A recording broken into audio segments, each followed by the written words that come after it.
கல்லூரியில நடிக்கும்போது தமன்னா வந்து புதுமுகம். ஷூட்டிங் ஸ்பாட்லலாம் பார்த்தீங்கன்னு வச்சுக்கங்களேன், தமன்னாவுக்கும் எனக்கும் அப்ப தம்சன் தான் கூப்பிடுவோம். என்ன ரமேஷ்ன்னு தான் கேரக்டர் பேரு தம்சன் தான் கூப்பிடுவோம். தம்ஸ் வந்து என்ன ஆயிப்போச்சு, ரவிபாலா தியேட்டர் சிவகங்கையில ஷூட் பண்ணோம். பொண்ணுங்கலாம் வரும். பசங்க பின்னாடி கேலி பண்ணுவாங்கல்ல. அப்போ வந்து அவன் சட்டைய பிடிச்சு இழுக்கிற மாரியான ஒரு ஷாட். அடிச்சு இழுக்கணும்.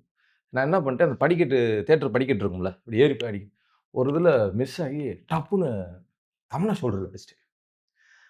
எனக்கு படபடன்னு ஆயிருச்சு. ஏன்னா நாங்க 5 ஆம்பள பயலுக, 5 பொம்பள பிள்ளைன்னா கூட தமன்னா மட்டும் அவங்க தனியா கொஞ்சம் மெயின்டெயின் ஆவாங்க. ஸோ அப்பயிலிருந்தே. ஏன்னா அதுக்கு முன்னாடி அவங்க கேடின்னு ஒரு படம் ஷூட் போயிருக்கு. ஸோ ம்.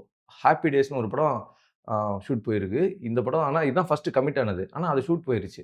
அ எனக்கு ஒரு மாரி பதட்டமாயிருச்சு. சார் பார்த்துட்டு, "டேய்!" அப்படின்றாரு. ஐய்யய்யோ! அப்படின்னு நான் பயந்து போய் நிக்கிறேன். அப்புறம் எல்லாம் சரியான கூட்டம் பப்ளிக். "சரி ஒன் மோர் போ" அப்படின்ட்டாரு. போயிட்டு இது ஒண்ணா இந்த இங்கருந்து ஆர்டிஎம் காலேஜ் அந்த ரவிபாலா சிவகங்கை ரவிபாலா தியேட்டர்ல இருந்து ஆர்டிஎம் காலேஜுக்கு ஷிஃப்டிங் ஆறதுக்குள்ள கார்ல உட்கார்ந்து வரும்போது, போச்சு அவ்வளோதான். சார் உன்ன தூக்க போறாரு அப்படின்ட்டு கஷ்டம் ஆயிடுச்சா, நான் எதுவுமே செய்யலையே. நான் என்ன பண்ணேன்? தெரியாம நடந்துருச்சு அப்படின்னு நான் பதட்டத்திலேயே வரேன்.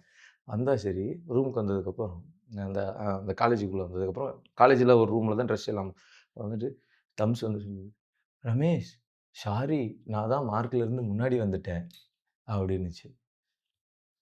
"இதான் தம்ஸ் நான் வேணும்னு அடிக்கல." "இல்ல, இல்ல. திஸ் இஸ் மை மிஸ்டேக்" ம். அப்படின்னுச்சு. "அப்பா சந்தோஷம்டா" அப்படின்ட்டு அப்புறம் பாலாஜி சார் அத பத்தி கேட்கவே இல்ல.